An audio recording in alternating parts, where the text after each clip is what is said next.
ቺቲንግ የበዛባቸው ከሌላ መውለድ የበዛባቸው ድብድብ ያለባቸው ለአክሻም ላይ ያለ እንዳይሰፋ የእድሜ መቀራረብ ጥሩ ነው። በጣም ባሪቶ ነው። እድሜ በተለያየ ቁጥር ልዩነት እየሰፋ ነው የሚሄድ።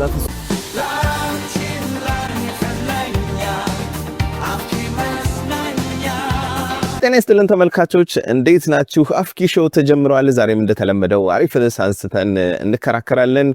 ሼር፣ ላይክ፣ ሰብስክራይብ ማድረግ እንዳትረሱ። ፍክት ያለ ቆይታ ይኖረናል።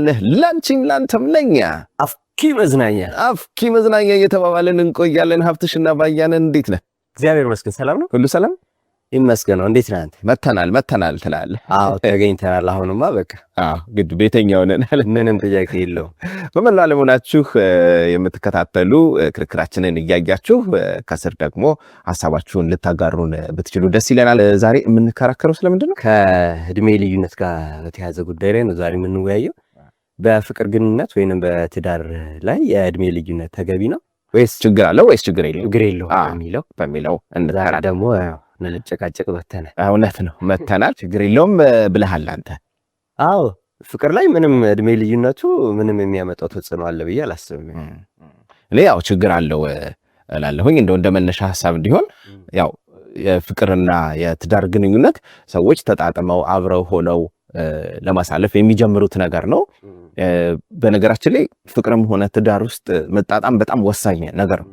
ሰዎች አብረው እንዲኖሩ የባህሪ የአስተሳሰብ ቅርበት ቢኖራቸው በጣም ስራ ያቀላልም ጥሩም ይሆናል ማለት ነው። በመካከላቸው ያለ ልዩነት ግን በሰፋ ቁጥር ያንን ለማጥበብ የሚደረገው ጥረት ትዳሩን ይበጠብጠዋል። አካባቢ ላይ ያሉትን ነገሮች አስቸጋሪ ሊያደርግባቸው ይችላል አብረው ለሚሆኑት ሰዎች ማለት ነውና እኔ ችግር አለው በተቀራራቢ እድሜ ላይ ሆነው ሰዎች ቢጋቡ ወይ ፍቅር ቢጀምሩ የበለጠ ፍቅራቸውን አሪፍ ያደርጉታል ብዬ ነው ማምነው። እኔ ደግሞ በፍጹም ባይ ነኝ። ምክንያቱም ፍቅር ለመጀመር ወይንም ትዳር ውስጥ ለመግባት እድሜ ምንም አይነት ተጽዕኖ አለው ብዬ አላስብም። ይሄን ስል ግን እድሜያቸው የደረሱትን ለማለት ነው እንጂ አይ አንዳለው ያማ ኦብቪየስ ምንም ተጽዕኖ አለው ብዬ አላስብም። ወደ ኋላ ነው መመልሰህ በዚህ ክርክር ላይ ምናልባት የአያቶቻችን ቅድመ አያቶቻችን ሲነገረን እንደምንሰማው እናቶቻችንና እንኳን አልደረሱበትም የእድሜ ድፍረት በጣም አለ፣ በጣም ብዙ ጋፕ አለ። እንደዛም ሆኖ ግን ምንም ፍቺ ወይንም ልዩነት ወይንም የፍቅር መጥፋት አናይም። አሁን ግን መርጠን ራሳችን ኩዬ ብለን እንደዚህ አይነት ባህሪ ያላትን ብለን ብዙ ነገር ብለን ሁሉ አግብተንም አለመጣጣሙ እየመጣ ፍቹ እየበዛ ነው እየሄደ ያለውና እንደውም የእድሜ ልዩነቱ በጣም ጠቃሚ ነው ባይ ነኝ። አንዱ ከፍ ሲል አንዱ ዝቅ ሲል ማጣጣም ይቻላል ብዬ ነው የማስበው። አለበለዚያ ግን እኩል እድሜ ላይ ስትሆን ግን የሚታየህ አንድ ነገር ነው። የእድሜ ልዩነቱ ካለ ግን አሪፍ ነው በጣም ሁለታችሁ የምታዩበት አንገል የተለያየ ነው የሚሆነው። ያ ደግሞ አሪፍ ነው የሚሆነው ብዬ ነው የማስበው። ፍቅርህም ላይ ትዳርህም ላይ አንዱ በጣም ሆት በሚሆንበት ሰዓት ላይ አንዱ ረጋ ይላል። እድሜ ግን ተቀራራቢ በሆነ ቁጥር ግን እሱም ሲናገር ለምን ይናገረኛል፣ እሷም ስትናገር ለምን ትናገረኛለች ትላለህ፣ እሱም ሲናገር ለምን ይናገረኛል ወደሚለው ትገባለህና የእድሜ ልዩነቱ እንደውም በጣም ጠቃሚ ነው እንጂ ጭራሽ ችግር ብለን ጭራሽ ልንከራከርበትም ተገቢ አይደለም። መነሳት ሁሉ የለበትም። ኧረ በጣም እኔ እንደውም በጣም አዘንኩብ ማለት ይሄ በተለየ እንትኑን ስታነሳ ይሄ የድሮ እናት አባቶቻችን የእድሜ ልዩነት ኖሯቸው ግን ለ30 ለ20 ዓመታት በሰላም ፍቺ ሳይኖር ኖረዋል። አሁን ግን ስንመርጥ ደግሞ ያ ፍቺ ምንም የማያሳምን ነገር ነው። አንደኛ ነገር እነዛ ትዳሮች ምን አይነት እንደሆኑ እናውቃለን። ቺቲንግ የበዛባቸው ከሌላ መውለድ የበዛባቸው ድብድብ ያለባቸው ሴት በጣም የምትጨቆንበት በጣም ሰዎች ከነፃነት ውጪ ሆነው የሚኖሩባቸው ናቸው ማለት ነው። ይሄን ያመጣው አንድም የእድሜ ልዩነቱ ነው። ከፍተኛ የሆነ የእድሜ ልዩነት ሲኖር እንዲህ አይነት አለመጣጣሞች ይኖራሉ።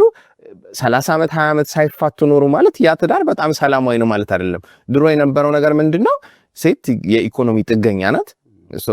ብትወጣ አንደኛ በኢኮኖሚ ትጎዳለች፣ ሁለተኛ ማህበረሰቡ አይቀበላትም፣ ይሄን አክሰፕት አያደርገውም። ስለዚህ ይሬዝ ያደርጋታል። ያንን በመፍራት ከማህበረሰቡ እንዳትሰረዝ በመፍራት እዛ ውስጥ ትቀጥላለች እንጂ ተመችቷ። እንደውም አብዛኞቹ ትዳሮች እንደዛ ናቸው ብዬ ነው እኔ የማምነው ማለት ነው። ግን አሁን ሰው መርጠህ በተመሳሳይ እድሜም ተጋብተህ ፍቺ የለም ሊባል አይችልም። ፍቺ ይኖራል። ፍቺ በማንኛውም አጋጣሚ ሊፈጠር ይችላል። ግን አሁን የእድሜ ልዩነት መኖሩ አብረህ ስትኖር እድሜ መቀራረቡ ከሌለ በስተቀር አስቸጋሪ ነው የሚሆነው ማለት ነው። አንደኛ እንደምታውቀው ተለቅ ያለ ሰው ያለው ስሜት አስተሳሰብና ደግሞ ገና እድሜ ጀማሪ የሆነ አስተሳሰብ ለምሳሌ የ20 ዓመት ወጣትና የ40 ዓመት ወጣት አስተሳሰባቸው ይለያያል። በጣም በጣም በጣም ማተር ያደርጋል። ተመሳሳይ እድሜ ላይ ግን ስትሆን በባህሪ መቀራረብ፣ በስሜት መጣጣም አብረ ለምሳሌ ነው የምትሄድበት ቦታ ራሱ እኮ በጣም ያስማማሃል። አሁን ፊልም እኔ ብትል ያስማማሃል፣ በደንብ አብረ ልታይ ትችላለህ። ግን እድሜው ከፍ ያለ ሰውዬ ቢሆን አይ እኔ እስቲ ጋለሪ የስዕል ጋለሪ ምናምን ሊል ይችላል፣ ወይ ቲያትር ሊል ይችላል ማለት ነው። ወጣቷ ልጅ ደግሞ ያንን ወይ ፊልሙን ወይ ሙዚቃ ላይ ማየት ሄዶ ሊሆን ይችላል የምትመርጣው ማለት ነው። ከዚህ እንደው ይሄ ትንሽ ምሳሌ ለመስጠት ያለው እንጂ ከዚህም የባሱ በጣም የስሜት አለመጣጣሞች ይኖራሉ። በመሃልም የቅናት ስሜት የመፈጠር እድልም አለው። ይሄ አንዱ የእድሜ ልዩነት የሚያመጣው ምክንያት ነው ብዬ አስባለሁ። የእድሜ ልዩነት ቅናትን ሊያመጣ ይችላል። ምክንያቱም ከኩዮቿ ጋር ስትሆን ልጅቷ አብራ በምታደርገው ሳቅ ጨዋታ ምናምን እድሜው ከፍ ስላለ ሰውየው ቅናት ውስጥ ሊገባ ይችላል። የዚህ ምንጭ ምን ሆነ? የእድሜው ልዩነት ሆነ ማለት ነውና የእድሜ ልዩነት በጣም ችግር ይፈጥራል፣ ማተርም ያደርጋል ብዬ ነው የማምነው። ሁለት ሶስት ሐሳቦችን እኔ ላንሳ። አንደኛው የድሮ ላይ የሰጠው ሐሳብ በፍጹም እኔ ማልስማማበት ነው እንደግሌ ማለት ነው። ምክንያቱም አንደኛ ከነ ችግሩን ቢሆን ያ ጊዜ በጣም የተሻለና በጣም አሪፍ እንኳን ችግሩን ያመለ ነው እንኳን ችግሩን ያመለ አይ ችግር የለም ብዬ ድርቅ አለለም።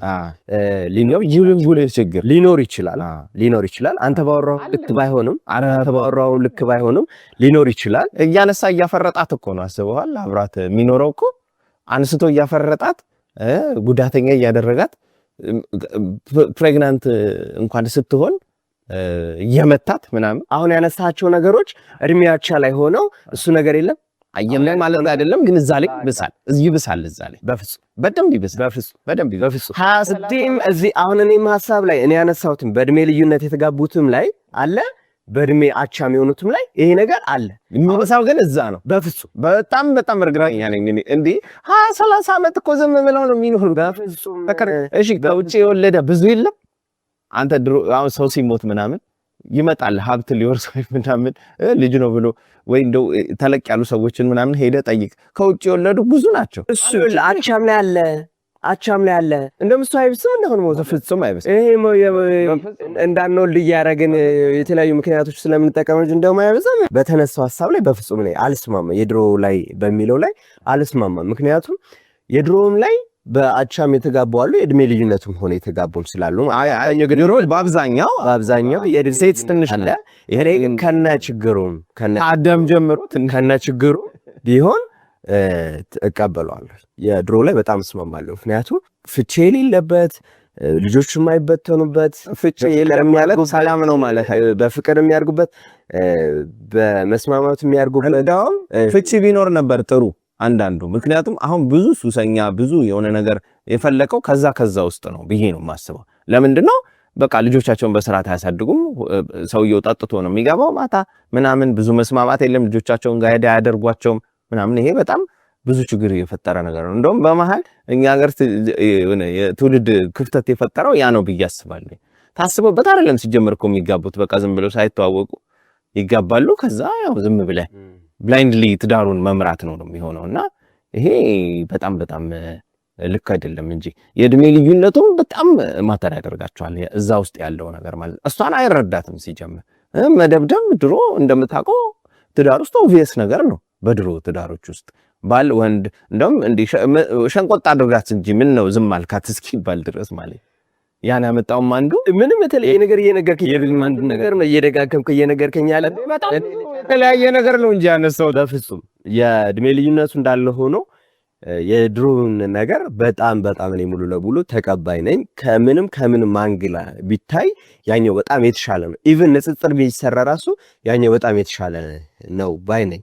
አንደኛው። ሁለተኛው እኔ እንዲህ ምንድነው መለኮ አሁን እኮ ያንን አጠቃለን እኮ ወደ ትዳር ስንመጣ ወይንም ወደ ፍቅር ግንኙነት እኮ ስንመጣ እኮ የኔ ፍላጎት የሱ ፍላጎት ያንተ ፍላጎት የሚባል ነገር የለም እኮ አለህ ፍላጎት ግን ያንን ፍላጎትን እያጣጣምክ ወደ አንድ ነው የምትመጣው ስለዚህ እሷ ፊልም ስትል እሱ ጋለሪ ነው የሚል ነገር ከሆነ ይሄ የእድሜ ልዩነቱ ያመጣው ሳይሆን በእርግጠኝነት እሱም ካቻው ጋር ቢጋባ እሷም ካቻው ጋር ብትጋባ የማይስማሙት ነገር ነው ቀደም እንዳልኩ ፍቅር እና ትዳር ወደ አንድ ማምጣት ነው ባህሪን ብዬ አስባለሁ ፍላጎቱን ወደ አንድ ማምጣት ነው ያንን ወደ አንድ ግን በመታመጣበት ሰዓት ቀደም እንዳልኩ የምትተው ነገር አለ እሷ የምትተው ነገር አለ እሱ የሚተው ነገር አለ ፍላጎታቸውን ወይንም ደግሞ ሳይተውት አንዱ ባንዱ ያመጋገቡ ወደ አንድ ያመጡታል ያ ምንም ልዩነት ያመጣል የፍላጎት ልዩነት ነው እንጂ የሚሆነው እድሜው ምንም የሚፈጥረው ነገር አለ ብዬ አላስብም